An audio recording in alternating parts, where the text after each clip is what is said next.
um dia especial que a gente tem muita novidade aqui no podcast 1% Melhor, começando 2023.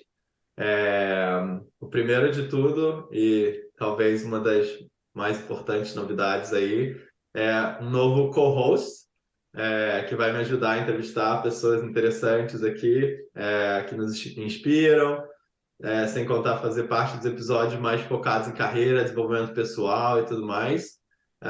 E é o Guilherme Pérez, o Gui. Ele já foi entrevistado aqui no canal ano passado. Foi muito legal o episódio com ele. É um ouvinte assíduo aí do podcast e um amigo de longa data.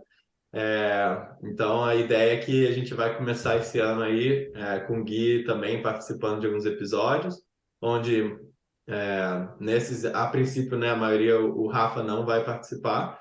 E aí eu e o Rafa vamos continuar fazendo alguns episódios mais focados em atualidades, em alguns assuntos também que a gente quer tratar aqui no podcast.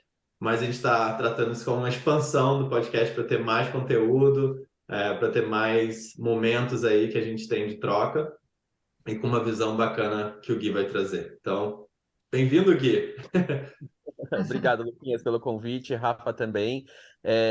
Agradeço muito para a gente estar aqui, não só reunido para poder falar sobre temas que envolvem desenvolvimento de carreira, vida pessoal e tudo mais, mas principalmente porque a gente vai começar a partir de agora a escolher alguns tópicos e trazer convidados especiais que se encaixam com esses tópicos, né? Para discutir e trazer visões de vida e carreira que não necessariamente a gente conhece ou pode acabar até mesmo se inspirando, né? Pessoal, e a outra novidade que a gente tem é que em março eu vou estar indo para o Brasil, depois de quase 4 anos aqui no Canadá sem visitar. Então, eu vou ter um casamento no Rio, onde a gente acabou decidindo e vai a família toda. Então, estamos muito felizes com isso e vai ser bacana também para estar em contato com aí o pessoal que ouve o podcast. Quem estiver no Rio, em São Paulo nesse período, quiser me mandar uma mensagem lá no nosso podcast @1% Melhor Podcast. Fica à vontade, a gente tô bem animado, assim, espero que a gente consiga se encontrar e trocar bastante ideia aí nesse período. Vou no começo de março. E por último, nesse ano, uma novidade também é que eu estou lançando um programa de coaching, onde eu quero disponibilizar para ajudar você um a um, né, numa forma mais direta. É uma coisa que a gente já fez no passado, com algumas pessoas, de uma forma mais informal. É uma coisa que eu já fiz muito no meu canal do Família Canadense, ajudando pessoas para vir aqui no Canadá e tudo mais. Mas agora eu estou lançando um programa mais formal, onde a ideia é que eu possa me dedicar mais a isso, né? E tem um valor aí, né, para que faça sentido para os dois lados. Então, quem tiver interesse, quiser ajuda aí na carreira, na vida, vir para o Canadá também, eu quero poder ajudar com a experiência que eu tenho. É, Procura lá na descrição do episódio que eu vou colocar um link para marcar as reuniões e tudo mais. Então é isso. Bom, agora vamos lá, nosso papo sobre de hoje, né? O primeiro grande papo aí de 2023 é sobre empreendedorismo, né? E a virada de chave do mundo corporativo para abrir um negócio próprio. E para isso, hoje no podcast, a gente recebe uma convidada muito especial, a Bruna Lapati, que tem mais de 10 anos de experiência no e-commerce, marketing digital, trabalhou com a gente, né, Gui, lá na Cenova, por boa parte das nossas passagens por lá. E eu acho que duas das grandes características assim da Bruna que eu sempre reparei bastante, observei muito, é a autenticidade, a primeira, e a garra pela entrega de resultados, a garra por fazer acontecer, que ela sempre teve. Então a gente está bem animado aí em ser inspirado pela Bruna.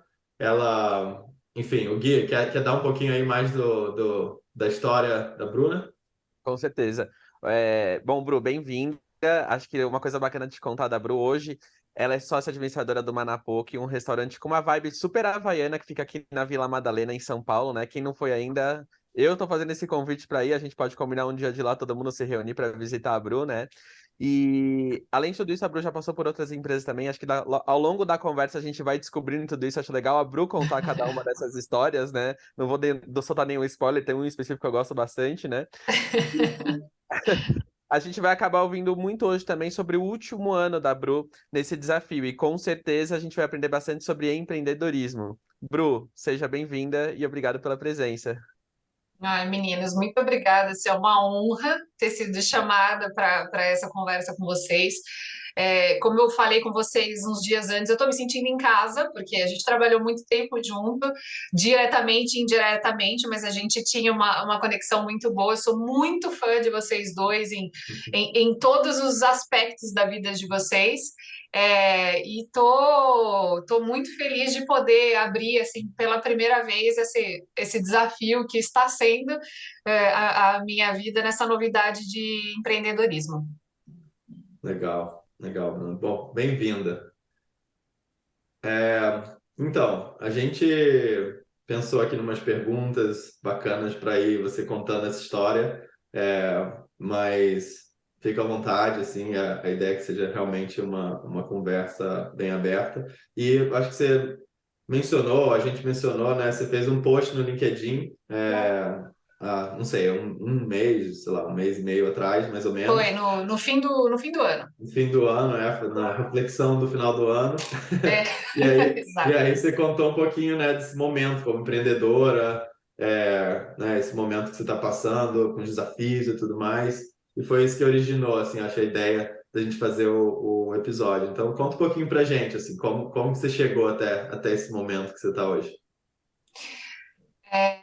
Eu não, acho que vocês sabem, eu trabalhei, depois que eu saí da Nova, eu trabalhei por 6 anos numa empresa de loyalty, como focada com marketing digital. Foi uma empresa, cara, que me acolheu e assim, eu tinha muita liberdade, eu tinha muita qualidade de vida, porque é uma empresa americana, então tinha questão de fuso horário, às vezes a gente conseguia terminar o trabalho mais cedo e eu fazer todas as coisas que eu queria focada em mim. A pandemia também, apesar de ter sido um período muito desafiador, eu mudei para o interior de São Paulo, eu passei 1 ano e meio com as crianças, com meu marido, 24 horas em casa, tendo todos os desafios, mas ainda assim, por ser uma empresa que prezava muito pela qualidade dos funcionários, eu também tive muita liberdade para conseguir conciliar tudo, porque o Lucas, que tem filho, sabe, cara, enquanto você trabalha, você precisa cuidar da casa, você precisa fazer aula online com os filhos, cara, é enlouquecedor. Entendo. E trabalhei 6 anos e foi muito bom, eu era muito feliz lá, assim como eu sempre fui muito feliz na Cenova, mas chegou um determinado momento que a Bruna, movida por desafio profissional, falou: putz, mas está muito fácil. Então eu quero tentar me desafiar e ver uma coisa diferente. E aí eu recebi uma proposta em outubro do ano retrasado, de ir para Santander. E meu marido, que é um cara do mercado financeiro, falou: cara, é uma mudança muito drástica na sua vida, é uma virada de chave. Eu saí do híbrido para o 100% presencial e de uma vibe muito tranquilo, putz, 4 horas da tarde, se você precisar fazer uma coisa e para uma consulta dava, e aceitei o desafio do Santander e fui para lá. Eu não consegui ficar um mês no Santander. A mudança foi tão brusca, foi uma coisa tão diferente, que eu falei, gente, assim, é muito diferente, não tô feliz, não tô satisfeita. Não é para É uma, mim, né? Pensou, não é não é para para mim. mim. Foi isso, exatamente, não é para mim. E depois de um mês sair, foi muito difícil tomar essa decisão de sair depois de um mês, de desistir depois de um mês. Mas eu falei, cara, eu preciso priorizar o que é realmente importante para mim. E no meu momento de reflexão, eu saí de lá em 15 de dezembro. Dezembro e janeiro, eu falava, eu quero realmente achar alguma coisa que eu consiga conciliar o tempo com os meus filhos. Eu percebi que eu conseguia, que a Maria Rita, que é um pouco mais dorminhoca, tinha dia dela falar assim: mamãe, eles sempre foram para a escola desde os 6 meses de vida. Mamãe, hoje eu tô cansada, eu quero dormir mais um pouquinho. Putz, ok, vai lá e depois a mamãe resolve as coisas do dia dela, dorme mais um pouco, você não precisa ir para a escola agora. Não. E nesse momento de reflexão chegou um amigo meu, ele é muito amigo do meu marido, mas a gente tem uma amizade forte, que já é empreendedor, ele já é dono de outras franquias de alimentação e falou: eu vou abrir um restaurante de poke em São Paulo e eu preciso de um sócio operador. Preciso de um sócio para investir dinheiro, mas preciso que esse sócio seja o sócio operador. Ele é de Campinas, ele não é de São Paulo. Ele falou, então eu preciso de alguém para tocar o dia a dia mesmo, porque ele, além de ter outras 3 lojas, ele falou, eu não vou estar em São Paulo todos os dias. E aí sentamos, fizemos diversas reuniões. Ele passou para mim, ele falou, cara, eu vou começar com todos os pontos negativos para você entender o que é a realidade. Mas eu vou passar para você também a questão dos pontos positivos. Você tem uma flexibilidade, você consegue gerenciar o seu tempo. Quando você é o dono do negócio, você gerencia o seu tempo. Eu acho que foi um desafio profissional, que é uma coisa que eu nunca pensei em fazer na minha vida. Eu sou filha de bancária e de um homem que trabalhou 30 anos na mesma empresa. Então, assim, você gerenciar, você tocar, você ter o seu próprio negócio já era um negócio de sair completamente da minha zona de conforto. Acabou o CLT. CLT, para mim, era uma das coisas mais importantes da vida. É engraçado que você fala isso, porque quando a pessoa, né, tá no mercado corporativo e decide empreender, sempre pensa, ela deve pensar nisso há muito tempo e não tomava essa iniciativa. No seu caso, parece que foi mais uma combinação de, né, circunstâncias da vida que te empurraram para Nunca. lá. Nunca pensei. O meu avô era dono de escola lá em Santo André. Ele foi dono de uma escola bem grande lá em Santo André. E ele passou isso para minha mãe e meus tios. E eles sempre falaram isso para mim, que é nunca seja dono do seu próprio negócio. Nunca seja dono de algo. Seja sempre empregado. É muito louco, né? Então isso para mim ficava na cabeça. Nunca, Lucas, nunca passou pela minha cabeça. No ano que eu fiz essa mudança da empresa da Tenerit para o Santander, eu sou muito ligada em energia, em lei da atração, em holístico, e apareceram alguns sinais em algumas conversas, em algumas consultas do tipo, uma mudança muito grande vem para sua vida, você já pensou em empreender, você já pensou em tocar, e eu assim, imagina, vocês estão tudo louca, isso não combina comigo e tal. Só que quando ele chegou e a gente teve essa conversa, essa proposta que ele fez para mim, eu parei e pensei, tipo, por que não? Foi bem o que eu escrevi no post, por que não? Hoje, depois de 5 meses de operação, eu penso, cara, eu podia ter pensado um pouco melhor, eu podia ter pesado mais o porquê não, sabe? Estudado um pouco mais. Mas, cara, são escolhas que a gente faz e aí tem as consequências das nossas escolhas. Mas, É, Bru, uma coisa que me chamou a atenção no começo da conversa foi você falar que no momento que você estava dentro de um banco, você ficou incomodada e se inquietou, né? E eu acho que aqui tem um ponto muito importante que é, talvez o que eu tenho visto no mercado é a dificuldade das pessoas que não gostam do lugar que estão reconhecerem isso e a partir do momento que reconhece, tomar a coragem ou a iniciativa para começar a questionar se lá é o lugar certo, né? Independente do lugar, né? Mas o ponto de ter essa certeza ou começar a se incomodar e falar, talvez eu tenha tomado uma decisão errada, ou talvez eu tenha ido para um lugar que eu não gostaria, e você teve essa coragem, né? Acho que isso já mostra um pouco aí do seu empreendedorismo de querer sair dessa zona é. que você estava, né? E você Coragem sabe e que autoconhecimento também, né, Gui? Porque você se conhecer para saber, putz, isso aqui é o que eu não quero. Eu brinco às vezes, né? Não, só eu já li pessoas falando isso, obviamente, falando assim, é mais importante saber o que você não quer do que você quer, do que né? você. Porque o que você quer é aquele negócio meio aspiracional, pode mudar e tal, e você vai pensando, putz, será que vai ser mais legal desse jeito, daquele? Agora, o que você não quer, você sabe, assim, você sente, e é importante você ouvir, né, o que você está sentindo, senão isso pode dar muito problema no longo prazo para você.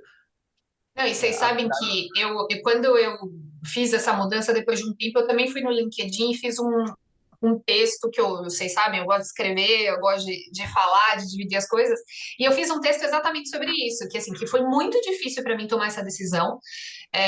Primeiro porque, cara, a minha renda compõe a renda total aqui de casa, cara. A gente mora em São Paulo, num bairro de classe alta, 2 filhos em escola particular, e isso me pesou muito, mas graças a Deus eu tive um apoio incondicional do meu marido que falou, cara, sai, a gente segura as pontas e a gente resolve. Mas eu fiz esse post publicando exatamente isso, de que apesar de ser muito difícil por questões emocionais e por questões racionais, eu tomei essa decisão pensando exatamente no meu bem. E depois choveu de comentários, choveu de gente me chamando no WhatsApp, mesmo no LinkedIn, pessoas que não me conheciam falando exatamente isso, falando, nossa, Eu tô há 6 anos numa empresa onde eu odeio, onde eu não gosto do trabalho, eu não gosto do meu chefe, não sei o quê, mas eu não consigo sair. Então, obrigada por você ter postado isso, porque você me deu coragem. Sim. E uma coisa que, obviamente, não é positivo, mas isso aconteceu, teve um efeito. Eu, no Santander, apesar de um mês, eu gerenciava um time relativamente grande. E depois que eu saí, algumas pessoas saíram de lá, fizeram um movimento. Uma das meninas, uma graça de uma menina que eu tive o privilégio de trabalhar, apesar de pouco tempo, no dia que eu contei, eu ia sair, a bicha chorava, tipo, de soluçar. E aí, numa conversa, no meu último dia lá, ela passou algumas coisas sobre isso também e acabou saindo de lá. Ela se identificou com você, né? Ela estava lá e faltava alguém para vir e fazer o É, movimento que ela não tinha coragem, vamos dizer assim. mas muito nova, assim, uma menina muito, muito nova, mas enfim. Depois eu fiquei pensando, meu Deus, será que eu iniciei algum ciclo lá? Mas assim, eu não tenho que pensar pela empresa.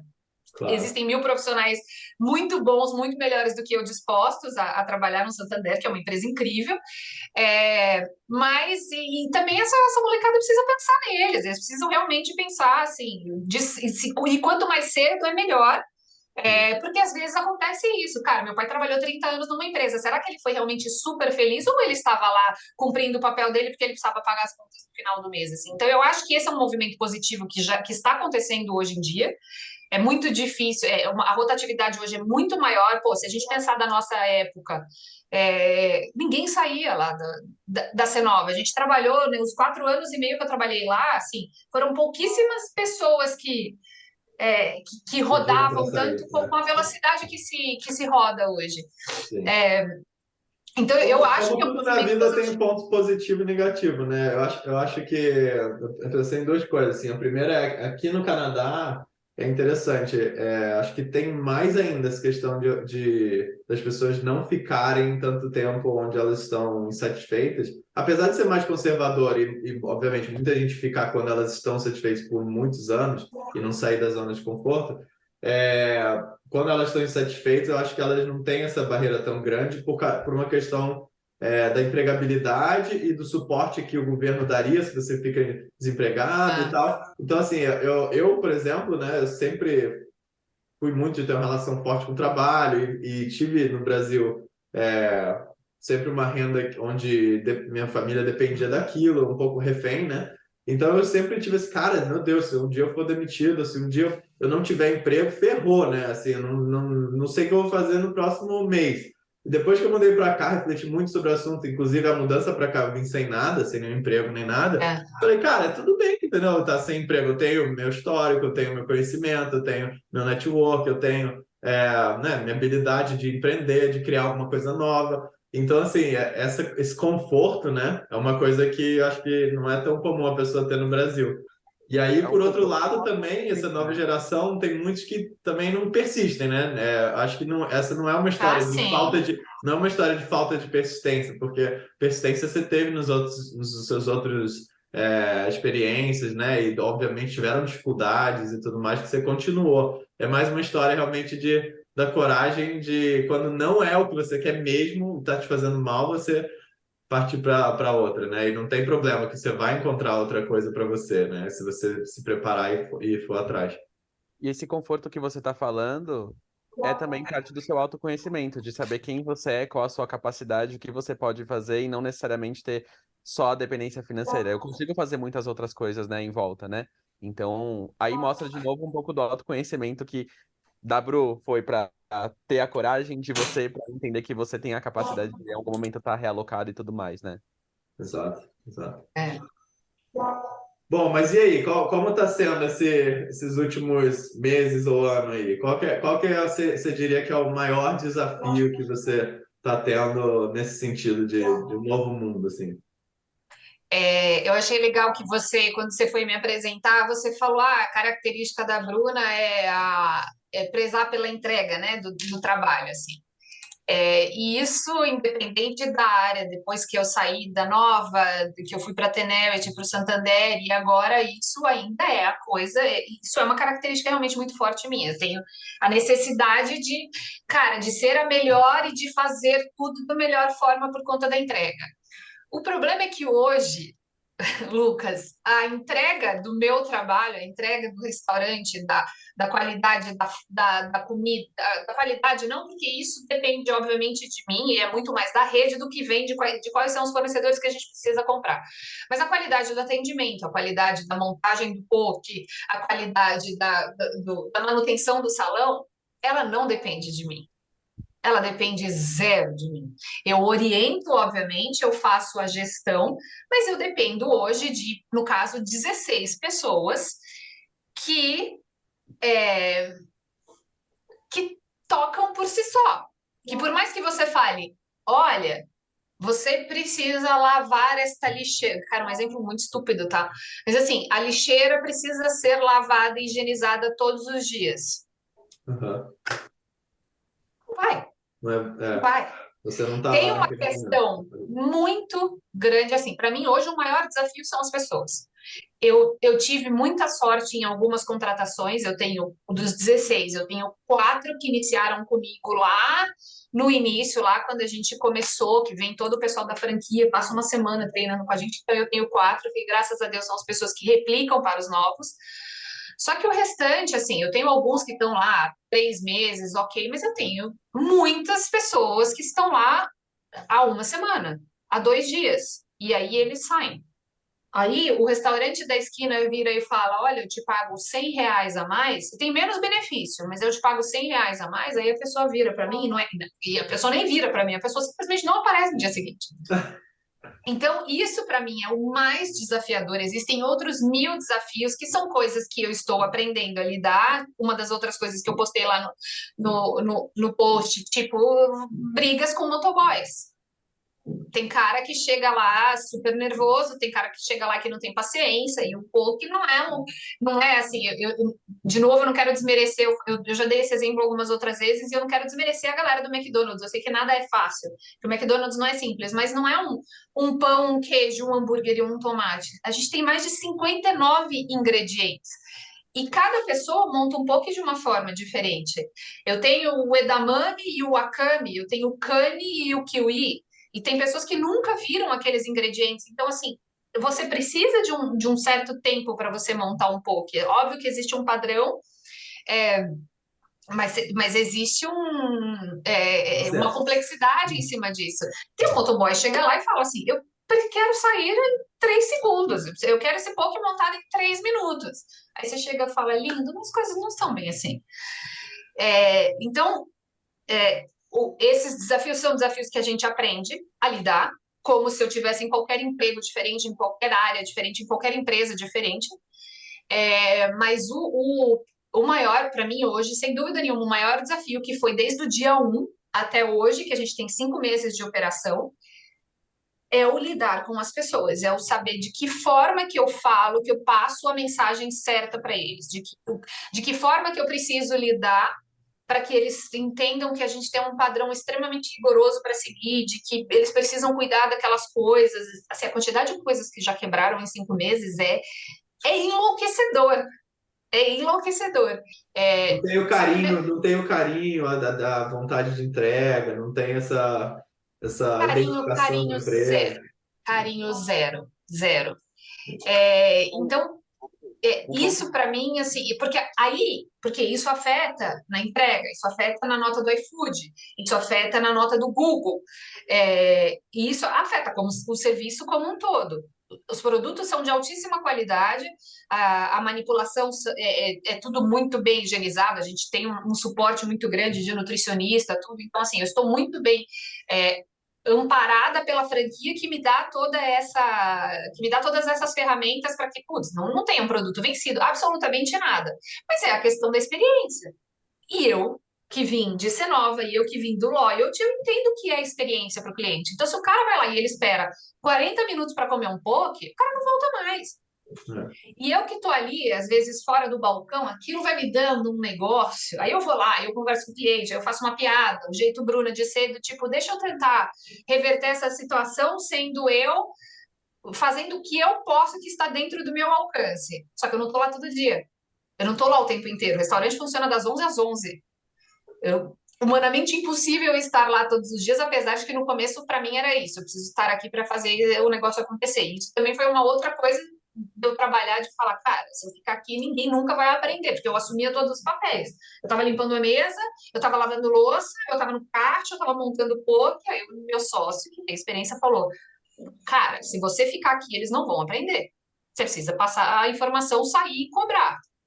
Eu tenho um estilo de liderança, de tratar com as pessoas muito humano. Eu me envolvo com as pessoas. Então, quando eu trabalhava tanto na Cenova, quando eu trabalhava na Tenerity, até mesmo na minha passagem relâmpago pelo Santander, de alguma forma, eu dou uma abertura para as pessoas chegarem para mim e falarem sobre os seus problemas pessoais, e na minha cabeça, automaticamente eu preciso resolver esse problema.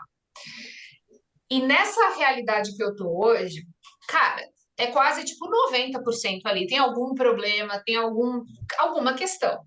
E eu já resolvi alguns problemas do tipo, putz, Bruno, eu estou sem dinheiro para a condução. Eu adianto. Claro, tranquilo, pelo amor de Deus, o que que é você pagar lá R$ 300 adiantado? Ai, Bruna, você consegue pagar o salário antes, porque o pessoal, um dia antes, eu aqui, claro, hoje, pra você ter uma ideia, o meu sócio falou, deixa que o financeiro eu trato, Bruna, assim, vamos, né? Eu acho que eu ia ser nessa vibe aí. E ele tem um modelo de gestão muito diferente do meu, mas muito diferente. Um cara com 15 anos de trato, de franquia de restaurante. Aí, outro dia, quebraram as coisas, sei lá, jogaram fora umas caixas lá que a gente tinha gasto uma fortuna. E meu sócio assim: você vai descontar dessa galera, você vai descontar do salário desses 16 e tal. Quem disse que eu descontei, gente? Não conseguiu. Não há condição, como é que eu vou tirar R$ 100 desse cara? Gente, R$ 100 para esse cara, às vezes, é a comida, é a cesta básica do mês. E aí, outro dia, olha o nível que a gente chegou. Aí, outro dia, minha líder chegou para mim. Eu tenho duas líderes lá. Aí, uma delas chegou para mim, eu não sei o que aconteceu. Aí, ela falou, Bruna, aconteceu isso. Eu falei, mas é ele. E é um menino que não sei o que. Aí, ela fez assim, Bruna, é por isso que eles cagam na sua cabeça. Porque você deixa, né? Mas Putz, essa não deve é? ser no campo da família também, né? Pelo que a gente sabe e acompanha você nas redes sociais, essa é a Bruna Família, né? Acho que até no roteiro a nossa próxima pergunta é um tema ligado a isso, né, Lucas? Isso aí, manda ver. Bom, a gente sabe que, além de você ser profissional, ser uma ótima profissional, né? Agora empreendendo, né? Você também escreve e conta histórias. Isso vem também da sua mãe, né? Que escreve livros e tudo mais, né? É. E a gente acompanha os seus posts lá nas redes sociais contando sobre as situações que acontecem com os seus filhos. Chegam a ser muito engraçadas, né? E o que que você tem pra contar pra gente do que eles têm aprontado ultimamente? Cara, eu realmente, assim, eu tô deixando a desejar, porque eu postava com muito mais regularidade, e agora eu tô tendo menos tempo para postar, mas é verdade, assim. Eu tenho, o Gui conhece mais, eu tenho um marido que ele é muito engraçado, o Aníbal, ele é um cara engraçado por si só. E sei lá, acho que meus filhos puxaram e eu consigo trazer um pouco. É claro que tem muita fantasia em algumas histórias que eu coloco, eu dou eu entro Uma com a licença pimentada, dá poética uma. de dar uma dramatizada ou uma exagerada nas coisas, mas meus filhos, por si só, realmente trazem situações muito legais, assim, muito engraçadas. Aí a última, domingo passado, a gente os levou no Morumbi. É muito louco, porque eu sou São Paulina, meu marido é corintiano, meu moleque resolveu ser palmeirense, por influência de um amiguinho da escola. E a Maria Rita, ela vai da valsa. Ah, mamãe, hoje eu torço pro São Paulo, hoje eu torço pro Corinthians. Eu falo, filha, você vai torcer para quem você quiser. Só que meu pai é São Paulino roxo, e ele tem três, né? Ele tem quatro netos, mais três moleques, e os três moleques são palmeirenses. Os dois mais velhos são palmeirenses roxos, de tipo ir para estádio, camisa do Palmeiras, todas as versões e tal.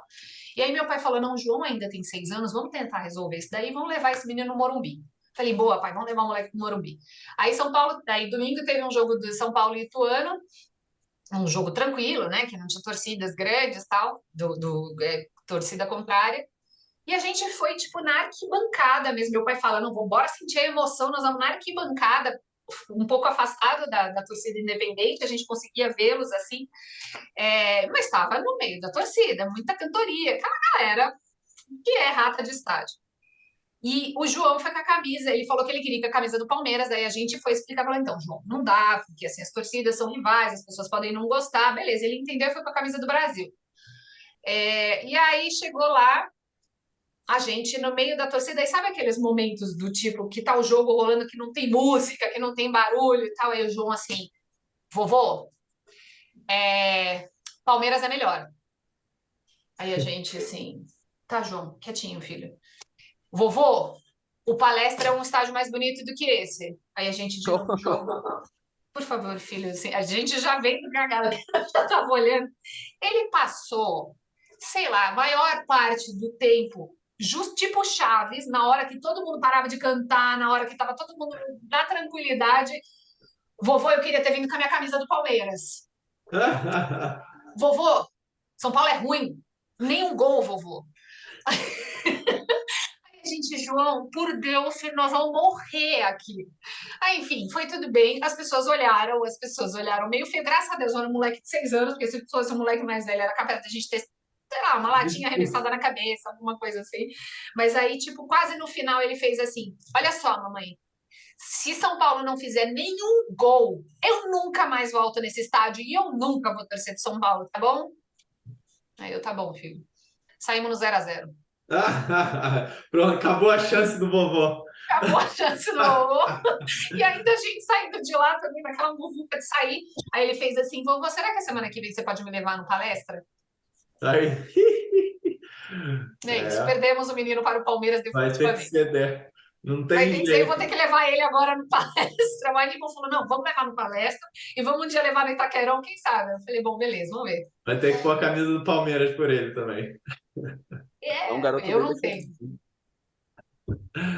Ai, ai, essa é boa. Não, mas eu vou te falar, realmente essas histórias em rede social, eu acho que é uma das pessoas que eu mais já ri, assim, vendo rede social. Rede social, geralmente você fica lá, né? Vendo um monte de coisa, acha legal, curte aqui e tal, mas a emoção que eu vejo trazer mais é a galera brigando por causa de política, não Nossa, sei é lá o chato, quê. chato. É bom ter um oásis ali onde você vai e ri um pouquinho e tem momentos de descontração.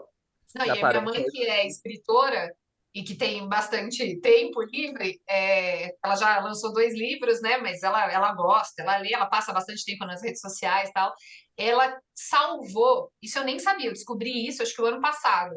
Ela salvou todas as histórias, desde que eu comecei, desde antes do João nascer, que a história de eu contar para o Aníbal também sobre a gravidez do João foi uma assim, das mais curtidas, das que as pessoas mais falaram e falam até hoje, mas desde antes do João, que já tinha situações, eu e ele e tal, e minha mãe salvou tudo, e ela falou, eu tenho planos para isso. Eu acho que a ideia dela é Vai tentar lançar um fazer um livro. compilado e lançar o livro das histórias, assim, é que eu precisaria me esforçar um pouquinho mais e voltar a postar, assim, quem Ah, sabe? com certeza tem material aí, tem conteúdo para muitas histórias nessa sua experiência aí no Sei. Manapoc. Cuidar de filhos e entreter todo mundo. Por favor, a gente incentiva aí você a fazer esse livro. Tá, vou me esforçar, Gui. Prometo que eu compro um exemplar aqui, compro uma unidade e leio para meus filhos à noite aqui. E vão Boa. se divertir. Ô, Bru, eu queria perguntar para você, acho que antes da gente ir para o 1% na lata, tem mais só uma perguntinha que a gente quer fazer. A gente acabou falando de todos os setores que você já trabalhou, mas faltou um que é a televisão, né? Você começou sua carreira lá na TV Cultura e, enfim, você já passou por uma fundação, por varejo, por serviços, por banco e agora você está empreendendo, né? O que você pode contar para a gente de aprendizados que você acumulou em cada um desses setores que fazem você hoje a Bruna profissional que a gente conhece? Ô, Gui, você esqueceu do rádio. Eu É comecei no verdade. rádio. Eu fiz um Rádio. curso, eu tenho DRT de locutora. Eu posso, inclusive, dublar filmes e dublar. Não, dublador, acho que tem um DRT separado, mas enfim, eu sou locutora e fiz trabalho. Eu trabalhei em rádio em programa jornalístico. Cara, Gui, isso assim, eu acho que isso é uma das coisas que eu mais me orgulho da minha trajetória, que é ter tido o privilégio de passar por coisas tão diferentes, porque eu comecei no rádio E do rádio eu fui para uma prefeitura. Eu trabalhei na área de audiovisual da prefeitura de Diadema. Peguei uma campanha política. Fiz campanha política loucamente para o PT na época. E daí saí de lá e fui para a Band. A primeira televisão grande que eu trabalhei foi a Band, a Cultura foi a última. E eu acho assim, Gui, até inclusive para eu convencer o Tancredi e o Vicente de me contratarem para a Cenova, porque eu lembro do Vicente falar assim, cara, mas você não tem experiência nenhuma em marketing digital, você não tem experiência nenhuma em nada. Eu falei, realmente, eu não tenho. Não tenho. Eu tinha feito uma pós-graduação na SPM e fui me jogar. Falei, agora eu quero trabalhar com marketing porque eu tinha feito uma pós-graduação. Mas a minha área sempre foi o audiovisual, a televisão e tal. E aí o Vicente falou assim, cara, você não tem experiência nenhuma em marketing. Eu falei, realmente eu não tenho. Eu falei assim, só que eu vim de televisão. E quem trabalha em televisão faz qualquer coisa. E graças a Deus, os dois tinham passagem pela TV1. Aí eles fizeram assim, é verdade. Pronto, eu fui contratada. Por eu ter jogado isso. E eu falou óbvio. Falou óbvio. Não, mas graças a Deus que eles sabiam, né? Porque se fosse alguém que nunca trabalhou na televisão, falou assim, linda, não tenho a menor ideia de quem faz, o que faz uma pessoa qualquer coisa, nada. Eu não tô sabendo disso, não. Mas, assim, essas situações, assim, eu falo, cara, os meus 7 anos de rádio e televisão me prepararam para tudo, para tudo. Um exemplo bem bobo. Eu trabalhava com o Otávio Mesquita. Trabalhei 1 ano e pouco com o Otávio Mesquita, que achava que era a última bolacha do pacote e tal. Assim, era uma pessoa com uma personalidade... Não, muito gente boa, mas era uma personalidade difícil de lidar. E a gente estava no Fashion Week, ele ia gravar Gisele Bündchen. E ele aqui do meu lado, tipo, você precisa ir lá, você precisa falar, você precisa chamar, e eu, tranquilo. Falar com a Gisele Bündchen, óbvio, claro, que minha amiga, parceira.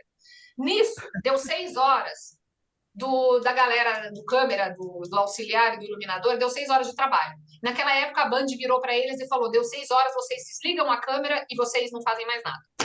Nisso, Gisele Bündchen vem, Otávio Mesquita aqui do meu lado, falando, olha lá, ela tá vindo. Os meninos viram para mim e falaram assim, Bruna, deu 6 horas, estamos desligando a câmera. Aí eu, calma, gente, é muita informação para uma pessoa só. Eu sei que eu tive 3 minutos para resolver aquela situação, para convencer os abençoados de fazer. Me dá 1 hora.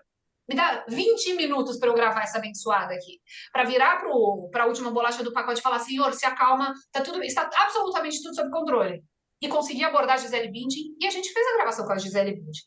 Até hoje eu não consigo me lembrar como é que eu me saí daquela situação, mas eu tive um lapso de lábia, de sei lá o que deu em mim, mas que eu consegui conciliar as 3 situações complexas daquele segundo, em uma questão de 1 minuto. E isso foi tipo uma coisinha que aconteceu nos meus 7 anos de TV. Tiveram muitas outras, do tipo, a matéria vai pro ar, daqui 3 segundos você tá na rua e cai um temporal. E de alguma forma a gente conseguiu fazer aquilo. Então, obviamente, toda a minha experiência no varejo também, gente, trabalhar minha primeira Black Friday no Marketplace. Eu não sei se vocês lembram o erro da televisão da Sony. Deve ter gente até hoje lá resolvendo isso. Eu, a Paulinha e o time de Marketplace, a gente entrou na Cenova quinta-feira, sei lá, 8 horas da manhã, a gente saiu de lá sábado, 11h30 da noite, sem sair de dentro da empresa. O Aníbal mandava mensagem assim para mim e falava assim, pelo amor de Deus, vem pelo menos tomar um banho. Eu falava, que banho, menino? Quem tá pensando em banho? O Lucas era um que dormia na empresa. Eu dormia, o Lucas passou isso antes. Era sábado. Black Friday, nossa senhora, é engraçado. Gente, a gente sobreviveu a Black Friday. Black Friday é a mesma coisa. Hoje, se eu for amanhã precisar arrumar emprego em qualquer outro lugar, em qualquer outro setor, vou falar, meu amigo, eu sobrevivi a 10 anos de Black Friday. Eu faço qualquer coisa. Sim, total. Então, talvez a resposta da pergunta é quem sabe faz ao vivo, né? Assim, pegando o gancho, mas o que eu acho, assim, não, eu tenho certeza que é isso, assim, cada lugar que eu passei, cada setor que eu passei, ainda que completamente diferentes, me trouxeram ensinamentos que eu levo para o resto da vida. Coisas que, às vezes, situações aqui dentro de casa, eu falo, se eu estivesse na televisão, com o Otávio Mesquita aqui do meu lado, a Gisele Bündchen chegando, como é que eu lidaria?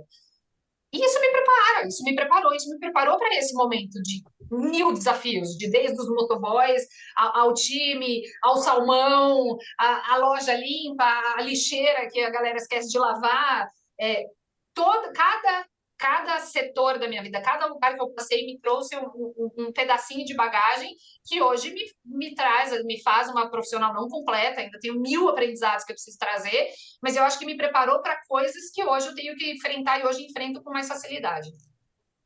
Legal. Acho. Tirar o máximo das suas experiências, aprender bastante com elas, que é esse músculo de solução de problema, essas memórias de coisas que você já passou e você conseguiu resolver para você ter, né, a capacidade de resolver os novos problemas e de saber que todos os problemas são solucionáveis, você consegue só você, né, parar, pensar e ver como resolver, sempre tem solução. Então, acho que é uma boa dica aí para quem está nos ouvindo. Legal, vamos para o Senta na Lata, Gui? Bora, vamos lá. Você começa? Eu começo, vai. Vamos lá, Bruno. Se você pudesse escrever uma carta para você 10 anos atrás, o que você escreveria? Seja menos impulsiva. Boa. Vamos para a segunda, então. Qual hábito que você tem que te ajuda a ter uma vida melhor? E como você adquiriu esse hábito, né? Foi naturalmente, intencionalmente? Uma coisa que eu levo há muitos anos já e que eu trago isso para dentro de casa e para minha família é a questão da gratidão. De você, cara, eu abro o olho e eu falo, obrigada, meu Deus. Isso traz um pouco também do lado de lei da atração, que hoje rege a minha vida e por muito tempo regiu minha vida, a questão da lei da atração. Mas acho que isso é um hábito muito da minha mãe. A minha mãe sempre foi isso, do tipo, cara, a gente precisa ser muito grata, a gente é uma família muito estruturada, muito privilegiada, tal. E isso é uma coisa de pequeno, mas e aí depois que a minha vida adulta, que eu saí de casa, que fui morar sozinha, a sensação que eu tenho é que isso facilita demais eu lidar com os problemas. Eu falo, cara, é tudo tão bom na minha vida que às vezes aparece um problema, eu falo, puta, mas isso é tão pequeno. E isso me ajuda a lidar com coisas que às vezes são grandes, mas que eu dou um peso menor. Você relativiza, né? Relativiza os problemas, torna eles menores. Eu olho as coisas que são muito boas, eu falo, puta, mas é um negócio pequeno, mas cara, eu tenho tantas outras coisas para agradecer, sabe? Que isso aqui vai ser um problema pequeno, a gente resolve, ou eu passo esse problema para o lado. E isso de verdade facilita muito a minha vida. Boa.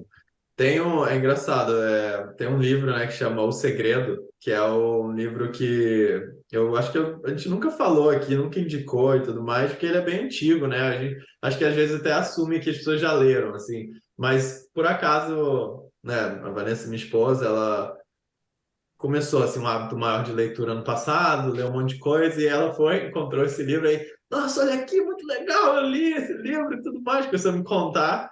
Eu falei, caramba, eu conheço e tudo mais, mas achei interessante que ela não tinha tido contato ainda com isso. Então, para quem ouve a gente aí não leu ou não viu o filme, ou sei lá, acho que tem filme também, do O Segredo, acho que é um início bacana, né, para esse processo assim, de entender a lei da atração e tudo mais. Eu, pelo menos, acho bem bacana.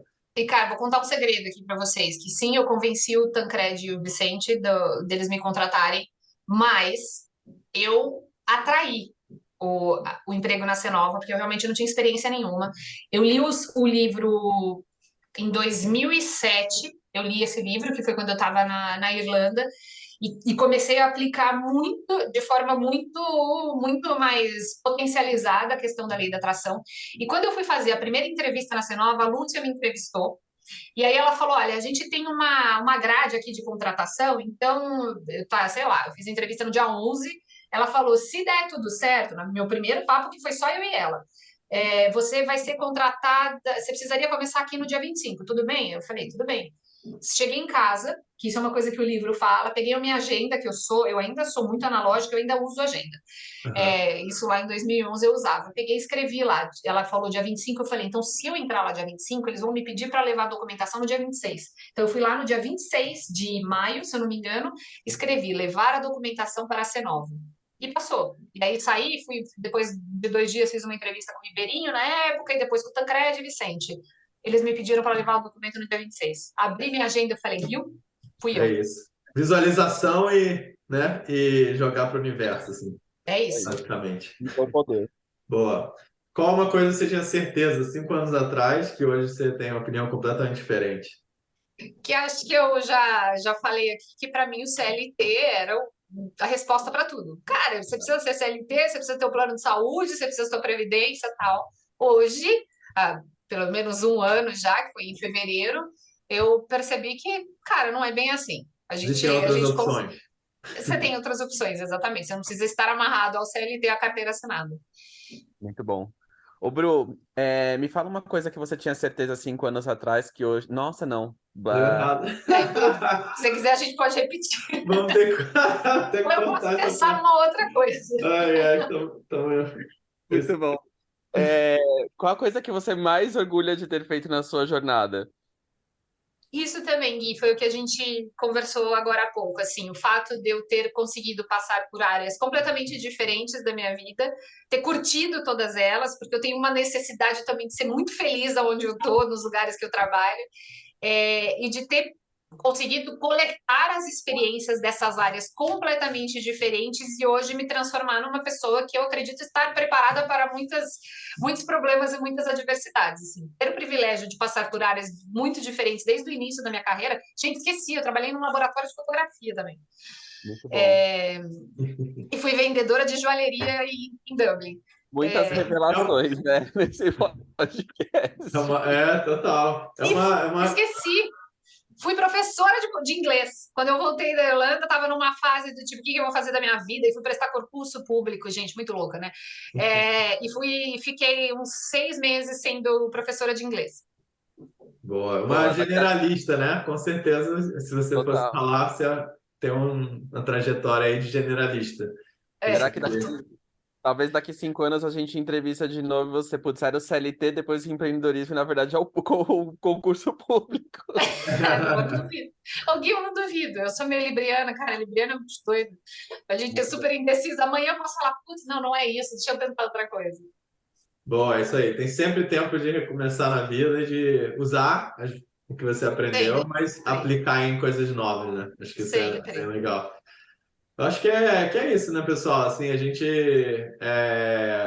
falou bastante, ouviu a história da Bruna, no sentido da carreira, dessa mudança, desse novo mundo, como empreendedora. Eu acho que é bem, bem legal, assim, para quem trabalha no mundo corporativo e tem essa vontade de empreender, você saber e aprender como que tem desafios tão diferentes, saber se você quer, né, passar por esses desafios, com certeza É. apesar de você falar, puta, esse negócio que eu vou criar aqui é uma coisa que eu vou ter paixão, que eu vou adorar, e, pô, restaurante sempre quis ter, ou qualquer coisa que seja nesse sentido, sempre vão ter partes desse desafio que você não sabe, né, e não conhece, mas quando você empreende, acaba que você que precisa resolver, né? Não tem aquela área da empresa que resolve esse tipo de problema que você não gosta de resolver, quando você empreende e tal, principalmente nesse tipo de negócio, acaba que depende muito de você. Então, ter esse espírito, né, quando você decide seguir para empreender, eu acho que é uma coisa bem importante.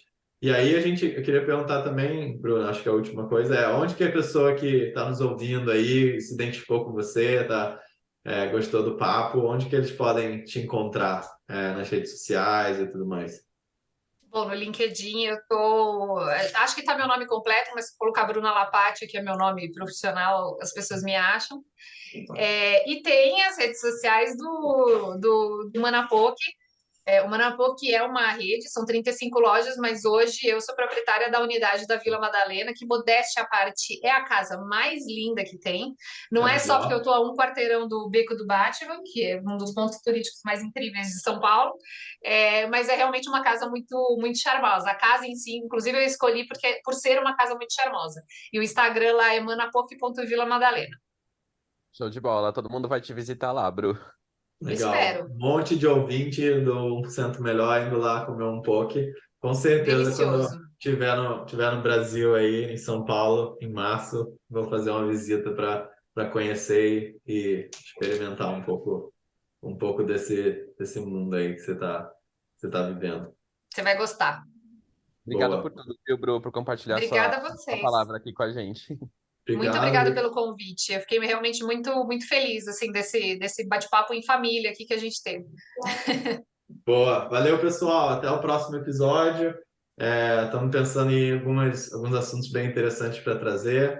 E não esqueçam, né, de seguir a gente lá agora no nosso novo Instagram, @1% Melhor Podcast. Está no YouTube também, onde a gente vai postar cortes, às vezes o episódio completo também. Então, esse ano aí de 2023 para 1% Melhor, com várias novidades. É, e é isso. Valeu. Valeu, pessoal. Tchau, tchau. Valeu. Obrigada, meninos.